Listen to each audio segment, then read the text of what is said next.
Hi there, welcome back to Rhiella's Army of Dolls. Now if you have a look at the display behind me, you might be able to guess what my topic today is.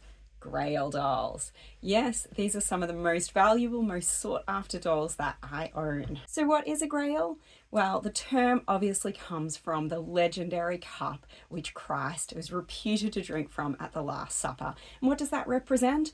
Well, the thing that is most valuable and most unattainable in the world. So when it comes to dolls, we tend to use it to mean dolls that are incredibly valuable and incredibly rare. Normally, we don't call something a grail until it is both of those things.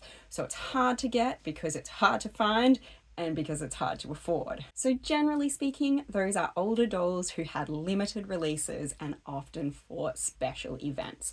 So some of mine who you can see up here who tend to be referred to as grails. I've got a couple of Monster High to start with. Might start with Frankie, because Frankie was actually the very first of the SDCC, so San Diego Comic Con releases by Monster High. She is the black and white version of this doll. She was released in 2010 and she had a limited release of only 5,000. Now when it comes to Monster High, that is a really small number. As you can see, like with most Monster High who have been around for a while, the threads start to break that hold the items into place in the box, and so you can see some of them have come loose, but she is new in her box and it's quite hard to find dolls from 2010 who are still new in their box and whose box is in pretty good condition. But this doll, even loose without her box, is actually worth quite a few $100s, and brand new in her box like this, she is a very difficult doll to afford nowadays. So why is this doll so valuable? Well, when you look at her, there's nothing exceptionally remarkable about this doll. She has the same styling as the original and signature version of Frankie, but everything is done in black and white, which is just really cool. And it also harks back to the idea of comics. So she's a really nicely themed doll for the Comic Con. And I think because of that, she's really stuck in people's hearts, as well as the fact, of course, that she is highly limited. 5,000, that's not a lot when it comes to Monster High. Now the second Monster High release for SDCC was this Ghoulia Dead Fast. She is from 2011 and she is a limited doll, but unlike with Frankie, we've never been told exactly how many of these dolls were released, presumably more. Also, unlike with Frankie, there were a few more of these dolls that were available direct from Mattel, and so she was slightly easier to get hold of. Nonetheless, you can see that her styling is really cool with this doll. She was meant to be dressed up as her favorite superhero, Dead Fast, and that really goes with the idea of a Comic Con where, of course, so many people come dressed up as their favorite character, and she had this gorgeous little figure that came with her of the Dead Fast superhero who was created for this.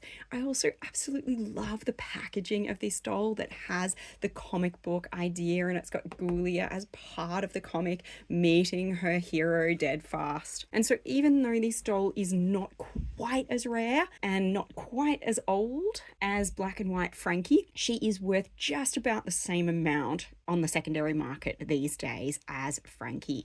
And I think when you look at her styling, you can see why. What a cool doll. But Monster High is of course not the only company to produce dolls that have become grails to people. When it comes to my Integrity Toys collection, probably I mostly have newer dolls, but when it comes to some of the older ones, these dolls have really charmed collectors and become very sought after. And this one, who is Eden Blair as Gretel Sweet Nothing from 2012, is probably my most sought after Integrity Toys doll. Gretel is from the New Fantasy line, which is one of my favorites because they come with these awesome, almost gothic outfits and just have so much effort put into their styling to make them super unique. Gretel's hair is really one of the features that makes her stand out to me. This gorgeous side-swept plait style is just lovely. Her outfit is also incredibly striking. It's sort of gothic, almost almost to the point of bondage, but then combining it with this really sweet look. And so it really is lovely. You can see how it's a sort of take on a fairy tale, but combining it with this awesome gothic feel. Not only is this a beautiful doll with a great styling, but it has the Eden and Lilith Blair sculpt, which is one of the most popular that Integrity Toys produces. You can see why, again, she has this really soft, gentle look. But I also love how she's produced as twins, and so we often get the pairing between Lilith and Eden, of one of them being sort of soft and sweet and the other one being the harder and kind of more ambitious one. She's also a very small limited edition. For Integrity Toys, limited edition of 300 is tiny. It's unusual to have editions less than 500, and so there really are not many of this doll out there. And being from 2012, she has become very hard to find. When it comes to my 16-inch dolls like Jean Marshall and Tyler Wentworth, I have to say not many of them have retained or increased in value to the same extent that dolls like Monster High or Integrity Toys have. But nonetheless, there are a few who really are grails out there for many people.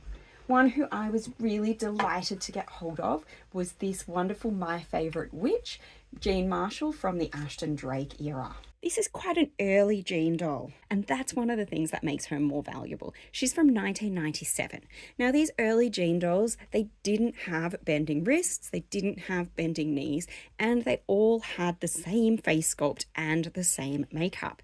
So why are some of them more valuable than others? Well, again, it comes down to what they released for, in how many numbers, and how they are designed. Now, this one has a spectacular fantasy outfit. Jean is obviously a witch, and she has some awesome accessories. She's got her beautiful pointed witch hat, she's got the mask that she can hold in her hand, and she even comes with a broomstick. How fun is that? Now, this Jean was a limited edition of 350, which is actually not one of the smaller releases. It is quite small, but it's not one of the smallest Jean releases.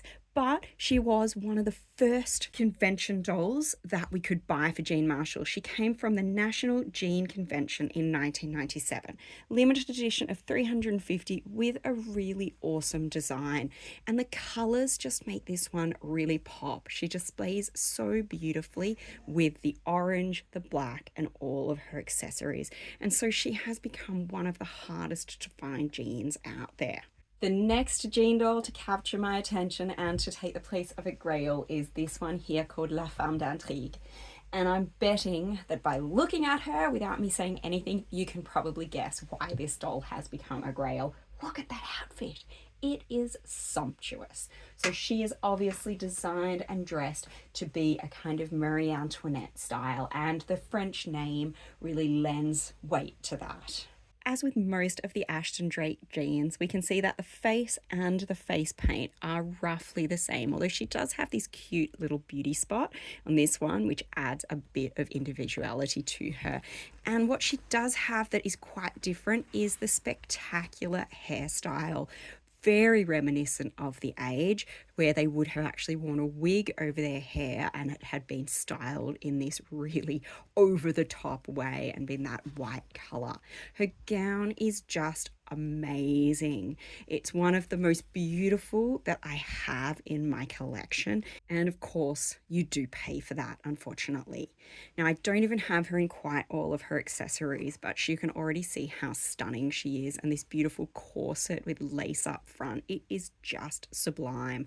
The interesting thing about this doll is that she actually isn't even a limited edition, but she was released in 2005, which was one of the latest years of release of Ashton Drake. And actually nearly all of the jeans from this era have become quite expensive and quite hard to find. And of course, the more outrageous and out there the styling, the more desirable they are to collectors. So you can see why this one is so desirable.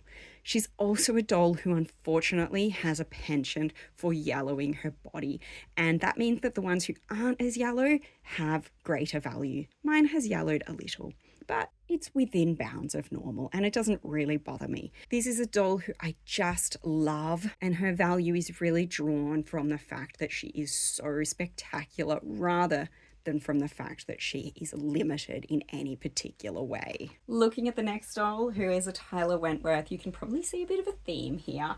This doll is called Versailles, and obviously look at her outfit. She's based on a similar era, a similar theme.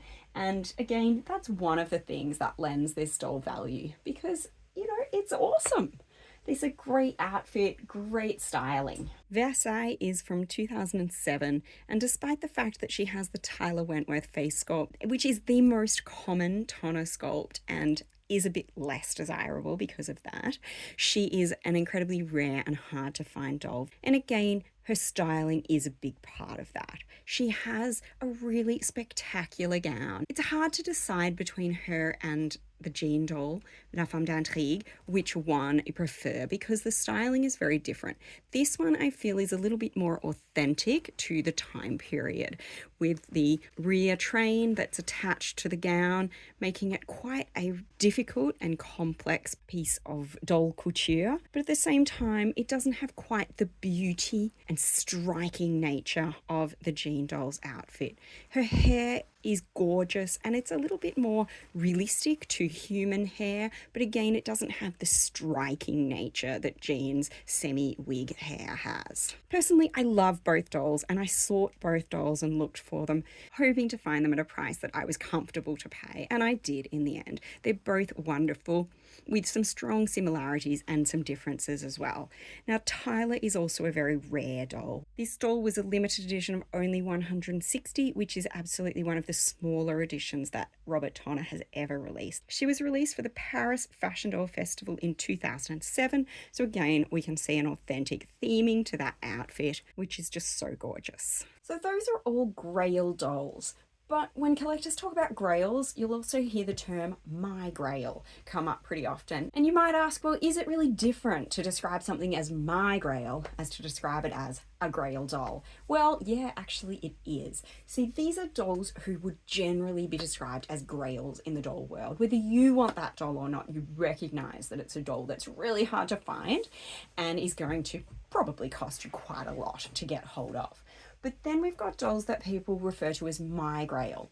And what that means is that a doll that a specific collector has been looking for a long time, has found very hard to come by, but isn't necessarily, that expensive. And so most people will actually have this one or two dolls who they just really want and who for whatever reason they haven't been able to get hold of. And that's my Grail. And I've got a few of those too. I've got hold of some and there are others who I'd still like and who I haven't found. Some of my little Grails are up here.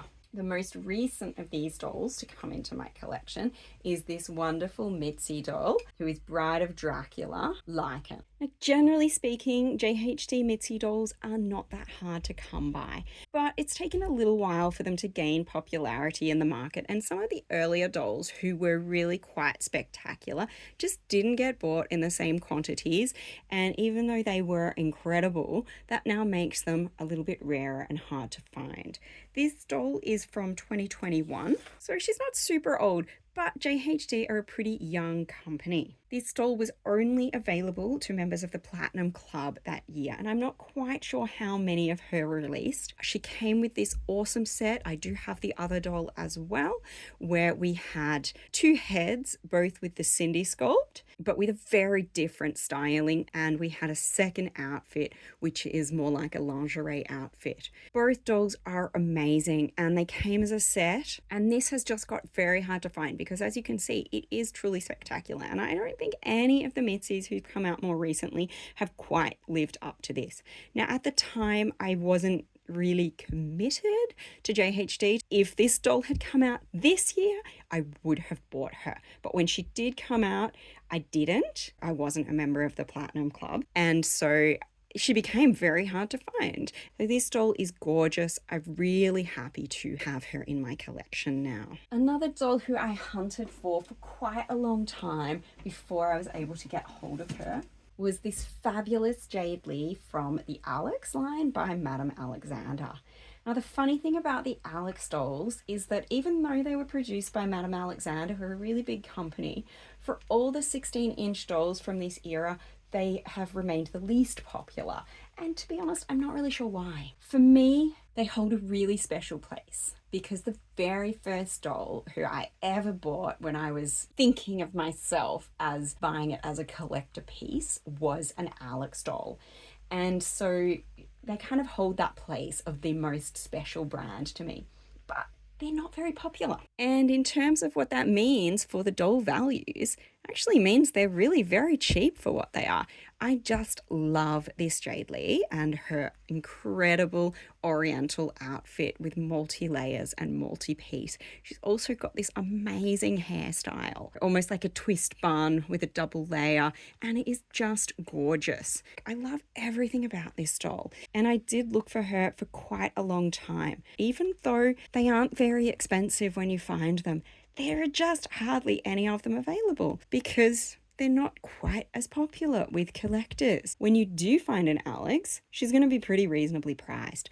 But if you're looking for a specific one, it could take you a long time to find her. Now, if you don't recognize this doll who is hiding up the back beside Jadde, that wouldn't be a great surprise. This is a Nancy doll from Spain by the Famosa company. She's not well known outside of Spain, and I kind of discovered this doll when I was just, researching Europe and different vintage dolls. And I thought, how cute is she? It's actually not the doll, but it is the dress that represents the Grail for me here. This particular dress is a nearly unique piece. It was made as part of a line of dolls released with magazine as one of those newsagent exclusive pieces. But this particular dress was the sign-up bonus that you could only get if you lived in Spain, if you saw the advertising and signed up early to get the collection, and then purchased all of the collection right to the end. Now, I don't live in Spain. I wasn't in Spain then. I didn't see the advertising until the collection had already started. And although I was able to get most of the collection by using a shipping consolidator in Spain, this one just remained out of my reach. And because of all those conditions around it, there are actually hardly any of them released ever. This special gown is designed by Francis Montesinos, who is a famous Spanish designer. It came from the collection of famous designers. So every gown was designed by someone. And this special one was my absolute favorite of the collection. I ended up with the whole collection, but not this one. And I always regretted it because I felt it was the most beautiful of all. And when I was over in Europe, I found this on Vinted and I was able to buy it. And I was just so delighted. Again, it wasn't even that expensive. I was over the moon to get hold of this. And I think it looks beautiful on my blonde Nancy here. The last doll I have who represents a Grail for me today is this gorgeous R&D Susie. Now, if you are a regular viewer of my videos, you would know that R&D Susie are some of my absolute favorite dolls in the world. And the dolls are just magical. And again, like with Alex, they also represent a real nostalgic place for me. Because when I was in my early 20s and just starting out doll collecting, these dolls were coming out. They were being released by R&D. I didn't have much money at that point, and I was only able to order a couple, just the ones I liked best. And then unfortunately, R&D stopped releasing dolls and Susie disappeared. And I was left with just a couple and just this regret of the ones I had missed out on because I didn't have the money. One of the wonderful things about Susie for me was the incredible fantasy and oriental outfits she came with. And I especially love one like this that combines those two elements. She's from the Legends of Thai collection. None of the Susies were released in more than about 500 units, and mostly were significantly fewer. Now, I have managed to get quite a few of the fantasy and exotic Susies over the time I have been recollecting. I have quite a big collection. I will put up, there's a link to my video about Susie. I'm going to add that here. This one, she's one of my more recent ones. It took me a long time to find her. And when I did, I think she came from France. She did cost me a bit. And I love her hairstyle. I love the box that she comes in. And just everything about her is just beautiful and unique. Susie's face is what really draws me to this doll line. I just love it. When it comes to Grails, everybody's are different, and unfortunately they are the dolls that are likely to cost us the most money, and it's hard to give advice on it. You know, should you go out and hunt the most expensive doll because it is the one you want, or should you settle for second best and then risk, you know, it not being enough and wanting to go to the other? I can't really give you an answer. If you are desiring a special doll who's going to cost you thousands, it may still be the right thing for you to hunt that doll because it will give you that sense of satisfaction and completion when you find her. Or if you're the sort of person who can accept, well, that's just a little bit too much, then maybe that's the way to go. Personally, I have a limit, so I will never go over it, and that's my rule, and for me that works. It makes me able to balance my life better between collecting and, you know, maintaining a budget and running a household, and so you might want to think about that. What's your limit? When it comes down to it, I love these dolls. They are some of my favorites, and you know, it makes an extra special place in your heart when you're able to get hold of something you thought was unattainable.